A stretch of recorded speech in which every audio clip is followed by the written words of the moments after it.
Halo, kami dari tim Special Kids akan mempresentasikan BMC dari 3 ide bisnis kami. Berikut tim kami ada Yusuf Mufti Wibowo, ada Elsa Amelia Lase, dan ada Andrea Jeti Kumoro. Oke, jadi yang pertama adalah Stay Fresh adalah sebuah platform penyedia masakan sehat. Nah, masakan sehat ini tidak hanya sayur ya teman-teman, bisa juga protein dan hewani lainnya.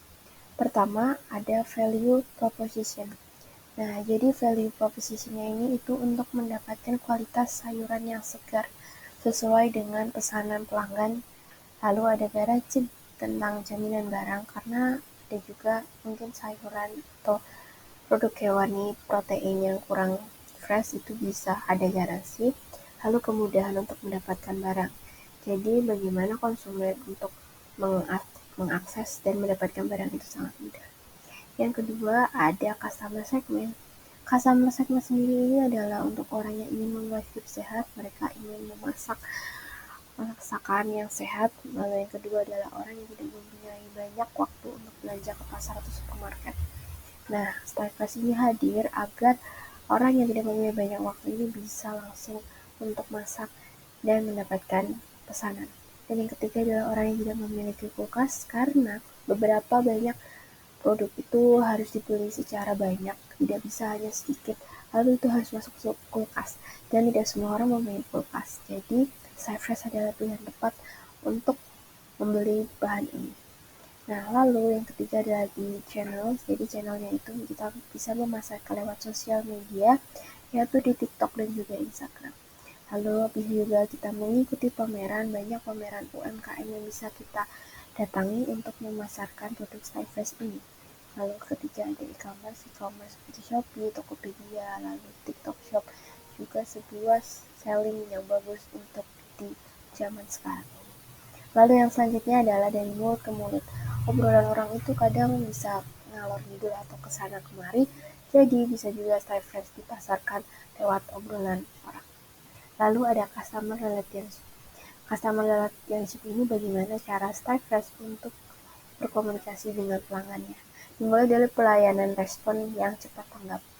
Pelayanan atau respon ini kami komitmenkan untuk konsumen agar bisa menemukan jawaban atas pertanyaan atau sebuah keluhan.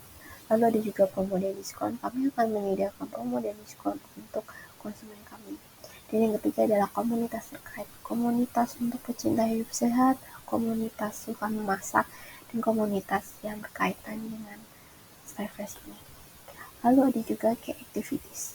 Nah, key activities dari Stay Fresh ini itu membeli sayuran dari petani karena dinilai lebih murah dan juga mendapatkan kualitas yang baik. Lalu ada juga menjual produk dengan potongan harga tertentu seperti yang di Customer Relationship. Kami juga akan membuat diskon untuk produk-produk kami. Lalu ada juga melakukan penjualan secara bundling. Penjualan ini seperti beli satu paket mendapatkan satu paket atau juga bisa 2 paket dengan seharga lebih murah daripada hasilnya. Lalu yang selanjutnya adalah menjual paket masakan tertentu. Nah, menjual paket masakan tertentu ini bisa seperti untuk mencukupi gizi kalori atau mencukupi gizi karbohidrat atau protein. Lalu ada juga key resources. Nah, jadi key resource ini mendapatkan dari petani atau supplier sayuran segar, lalu juga karyawan untuk membantu jalannya aktivitas bisnis ini. Nah, ada juga alat operasional yang kami gunakan seperti mesin press, lalu ada juga alat untuk packing, dan juga ada bangunan. Nah, ada juga key partnership. Key partnership ini kemitraan yang berhubungan dengan kami, itu ada petani sayuran, lalu ada juga rumah makan yang bersedia untuk membeli produk kami, dan usaha catering. Usaha catering ini juga bisa menjadi target kami, lalu juga investor. Nah, yang selanjutnya ada revenue stream. Revenue itu kami dapat dari pendapatan dari penjualan produk Stay Fresh ini sendiri. Lalu cost structure-nya kami mendapatkan dari biaya operasional, lalu juga biaya variable cost untuk pembelian, lalu untuk gaji karyawan. Sekian presentasi tentang Stay Fresh. Terima kasih. Jadi ide bisnis yang kedua adalah jam squid. Jam squid merupakan sebuah jamu kekinian yang kita ciptakan dengan rasa-rasa kekinian seperti matcha, taro, dan lain sebagainya. Untuk BMC-nya, ini kita ada beberapa bagian. Yang pertama adalah value proposition, yang mana kita ini hadir dengan rasa-rasa kekinian seperti tadi yang saya sebutkan, seperti rasa taro dan matcha dan sebagainya. Lalu kita memiliki untuk kebugaran tubuh karena ini merupakan sebuah nilai atau khasiat dari jamu tradisional yang ada di Indonesia. Lalu yang ketiga adalah praktis, tersedia dalam bentuk cair atau bubuk. Nah, kita menciptakan sebuah jamu dalam bentuk bubuk karena selama ini jamu cair itu hanya bertahan sekitar 2 sampai 3 hari pada suhu kulkas. Nah, oleh sebab itu kita menciptakan sebuah bentuk bubuk itu supaya agar nanti pada pengiriman ke luar daerah itu masih bisa bertahan dan bisa digunakan atau dibuat oleh para pelanggan kapanpun mereka mau membuat jamu tersebut. Lalu yang kedua adalah customer segment. Customer segment ini kita merangkul para pegiat hidup sehat. Lalu yang kedua adalah kalangan anak muda. Kenapa kalangan anak muda? Karena selama ini hampir rata-rata anak muda tidak ingin merasakan jamu karena alasannya pahit dan lain sebagainya. Maka dari itu kita menciptakan sebuah rasa keinginan untuk menggait para kalangan anak muda tersebut. Lalu yang ketiga adalah orang yang merasakan rasa jamu dengan rasa baru. Lalu yang bagian ketiga ada BMC adalah customer relationship, di mana kita memberikan sebuah informasi terkait dengan manfaat pada jamu pikiran. Manfaat dari jamu pikiran ini tidak akan jauh daripada manfaat jamu tradisional yang ada. Lalu yang kedua adalah memberikan feedback responsi dan ramah pada pelanggan sehingga menciptakan sebuah anggapan bahwa kita tidak sembarang atau asal-asal dalam menciptakan produk ini, sehingga bisa memberikan sebuah nilai positif pada para pelanggan untuk berlangganan dengan kami. Lalu yang keempat adalah channel. Channel ini sebuah metode untuk kita memasarkan produk-produk kita. Untuk yang pertama adalah sosial media, yaitu kita akan menggunakan Instagram ataupun TikTok untuk melakukan promosi akan produk-produk kita. Lalu yang kedua adalah kita akan melakukan penjualan pada e-commerce, yaitu Shopee dan Tokopedia. Lalu yang kelima pada BMC ini adalah key activities, di mana kita melakukan sebuah pemasaran dan promosi dengan promosi produk melalui berbagai saluran online. Nah, seperti yang saya tadi sebutkan pada channel yaitu adalah menggunakan sosial media seperti Instagram ataupun TikTok. Lalu yang kedua adalah meningkatkan kualitas produk setelah layanan untuk pelanggan. Nah, pada produk ini kita meningkatkan bagaimana kita bisa menciptakan sebuah nilai positif pada masyarakat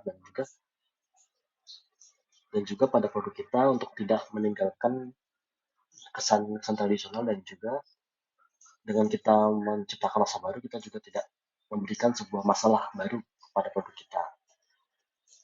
Lalu yang keenam adalah key resource atau key resource ini merupakan key resource pada produk ini kita ialah ialah yang kita tonjolkan ialah bahan baku jamu yang berkualitas tinggi. Lalu yang kedua adalah teknologi dalam penjualan online karena kita di sini menggunakan e-commerce seperti Shopee dan Tokopedia.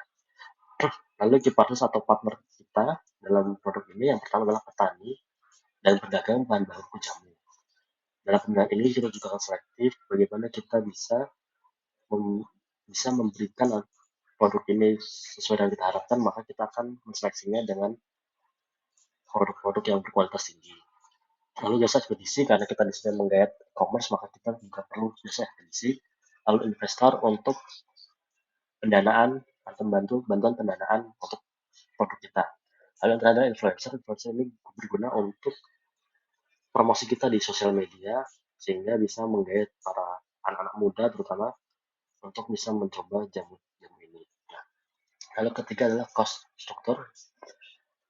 Dalam produk ini kita akan memiliki cost strukturnya, yaitu pertama adalah biaya bahan baku, kedua adalah biaya pemasaran dan produksi, lalu ketiga adalah biaya pegawai, dan terakhir biaya operasional. Lalu revenue stream kita adalah yang pertama adalah atau terutama daripada produk ini adalah laba dari produk jamu tersebut. Sekian dari BMC Jam Squid dan terima kasih. Untuk ide bisnis selanjutnya ada Fruitlicious. Fruitlicious menyediakan makanan ringan atau snack berbasis buah. Untuk customer segment yang ditargetkan dari Fruitlicious ini sendiri adalah seluruh kalangan masyarakat, terutama para pelaku program diet, pecinta makanan manis yang ingin mengurangi kadar gula di dalam makanannya, dan juga pecinta kuliner yang ingin makanan enak namun tetap sehat.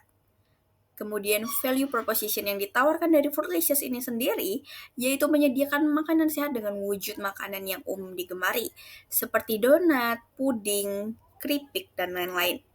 Kemudian produk dikemas higienis dan juga menarik, menyediakan makanan bergizi secara praktis, dan tentunya menawarkan produk sehat dan berkualitas dengan harga yang terjangkau.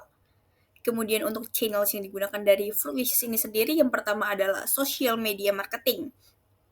Fruitlicious mempromosikan produknya melalui media sosial seperti Instagram, TikTok, dan lain-lain.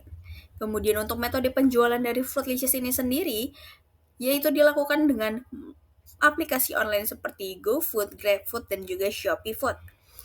Kemudian untuk membangun customer relationship yang baik, Fruitlicious memberikan pelayanan yang cepat dan baik. Kemudian menjadikan social media sebagai media keluhan dan juga saran, dan membuat program loyalitas pelanggan. Kemudian untuk key resources dari Fruitlicious ini sendiri yaitu ada alat masak, ada bahan baku yang digunakan, ada juga timbangan gizi digital untuk menghitung kadar gizi, kemudian pengemasan yaitu wadah dan stiker label brand makanannya. Kemudian ada key activities. Key activities dari Fruitlicious ini sendiri yang pertama tentunya melakukan promosi secara online dan offline, melakukan produksi produk, dan juga melakukan pelayanan terhadap konsumen. Kemudian untuk key partners dari Fruitlicious ini sendiri adalah supplier bahan makanan, supplier bahan pengemasan, dan juga jasa ekspedisi. Kemudian untuk revenue stream dari Fruitlicious ini sendiri, yaitu yang pertama dan utama yaitu laba penjualan makanan. Kemudian untuk cost structure dari Fruitlicious ini sendiri, ada biaya alat masak, ada biaya bahan baku, ada biaya bahan pengemasan, dan biaya produksi serta biaya promosi.